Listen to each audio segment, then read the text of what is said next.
बाद आखिरकार अयोध्या में राम जन्मोत्सव का वो अलौकिक दृश्य दिखाई दिया जिसका करोड़ों राम भक्तों को इंतजार था।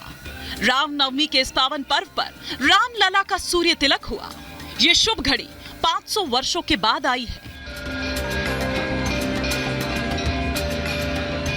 प्रभु श्री राम का जन्म अयोध्या नगरी में हुआ, लेकिन इसका जश्न देश ही नहीं पूरी दुनिया में मनाया जा रहा है। असम के बाड़पेटा में रैली कर रहे प्रधानमंत्री मोदी भी खुद को श्री राम के नारे लगाने से रोक नहीं पाए और असम की धरती जय श्री राम के नारों से गूंज उठी। जय श्री राम, जय जय श्री राम, जय जय श्री राम, जय जय श्री राम। राम लक्ष्मण जानकी जय बोलो हनुमान की। राम लक्ष्मण जानकी, राम लक्ष्मण जानकी। एक तरफ जहां पूरा देश राम के नाम में सराबोर है, तो दूसरी तरफ INDIA गठबंधन इससे भी परेशान है। बंगाल की मुख्यमंत्री ममता बनर्जी ने एक बार फिर बीजेपी पर दंगे भड़काने का आरोप लगाया और कहा कि रामनवमी उनके लिए दंगा करने का दिन है। ममता ने कहा कि बीजेपी ने कुछ जगहों पर पुलिस और सेना को भगवा रंग में रंग दिया है। इधर समाजवादी पार्टी सपा के सांसद प्रोफेसर राम गोपाल यादव का एक बयान चर्चा में आ गया।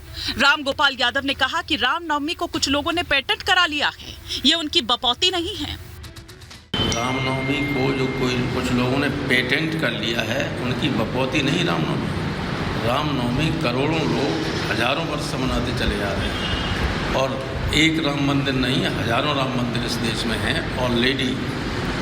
और इसमें तो उन्होंने सब अधूरा प्राण प्रतिष्ठा वगैरह की है। सारे जगतगुरु शंकराचार्य उसके विरोध में थे। ये ठीक नहीं है, अशुभ हुआ है और ये इनके लिए वो घातक होगा। भगवान राम को दंड दे।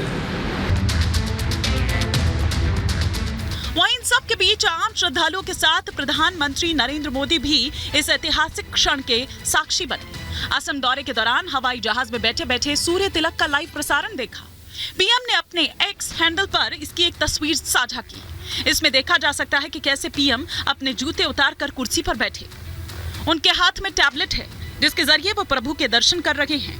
पीएम ने दाहिने हाथ को प्रणाम की मुद्रा में सीने से लगाया हुआ है। खैर, अब ऐसा ना हो कि इस तस्वीर को देखकर भी INDIA को चिढ़ होने लगे, क्योंकि ऐसा अक्सर होता रहा है।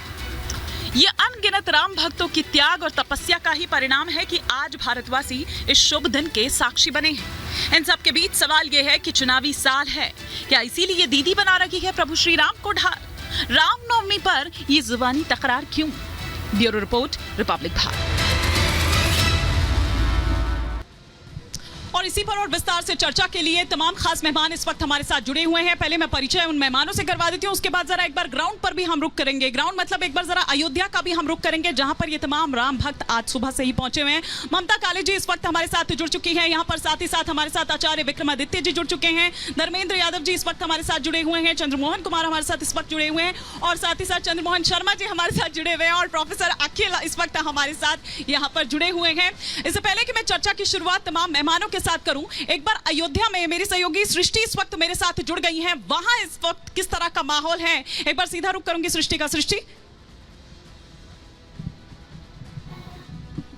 जी बिल्कुल, जिस तरीके से सवाल लगातार यहाँ चाहे विपक्ष की बात करें, ममता बनर्जी की बात करें या राम गोपाल यादव की बात करें, वो लगातार एक बार फिर से राम का अपमान करते हुए और राम भक्तों का अपमान करते हुए नजर आ रहे हैं। ये तमाम वो श्रद्धालु हैं जो देश के कोने कोने से यहाँ पर पहुंचे हुए हैं। आप सबसे हम बात करना चाहेंगे, आप पहुंचे हुए हैं अयोध्या धाम, आपने दर्शन किया होगा, नहीं किया होगा तो आप दर्शन करेंगे। रामनवमी का दिन है, लेकिन जिस तरीके से समाजवादी पार्टी राम गोपाल यादव कह रहे हैं कि राम जी किसी की बपौती नहीं है, किसी भारतीय जनता पार्टी का पेटेंट नहीं है, ममता बनर्जी दंगाई बता दे रही हैं राम भक्तों को, इस पर क्या कहेंगे? मैडम, ममता बनर्जी को आना चाहिए नहीं। अगर वो कहते किसी की बपौती नहीं तो आप विरोध करते राम का।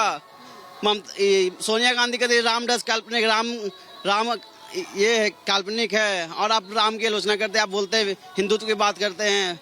ये सिर्फ वोट बैंक की उनकी राजनीति रह गई है, उनका कुछ नहीं। ये जब चुनाव होगा 4 जून को जब रिजल्ट आएगा तो ही पता चल जाएगा, जब मोदी 400 पार सीट लाएंगे। ममता बनर्जी पूरे उत्सव को ही बता दे रही कि दंगा हो जाएगा। नहीं, कहाँ दंगा हो रहा है? ममता बनर्जी को आके देखना चाहिए हैं। जब पेटेंट नहीं तो ममता बनर्जी क्यों नहीं यहाँ आई राम के उत्सव में, क्यों नहीं भाग ली, पार्टिसिपेट की हैं। जब राम सबके हैं तो सबको आना चाहिए, सबका सम्मान करना चाहिए राम का हैं। तब तो जो है जातिवादी और धर्मवादी और उसमें राजनीति करने लगती हैं। राम जी के लिए तो अखिलेश ने कुछ नहीं किया। इतने दिनों उनकी सरकार रही, कोई किसी भी मामले में बता दे कि उन्होंने कुछ किया हो? उन्होंने कुछ नहीं किया। भाजपा सरकार इज द बेस्ट सरकार। आप लोग को क्या लगा कुछ की दंगे जैसा माहौल हो जाएगा या कुछ जैसा ममता बनर्जी कह रही है? नहीं, एकदम शांत माहौल है, अच्छा माहौल है, कोई प्रॉब्लम नहीं। मोदी जी का काम अच्छा चल रहा है, सब कोई प्रॉब्लम नहीं। किसी हाल में दंगा हो ही नहीं सकता, और उत्तर प्रदेश में योगी जी के रहते तो ये असंभव है। ये कुछ राजनीतिक हैं जो अपनी रोटियां सेकना चाह रहे हैं।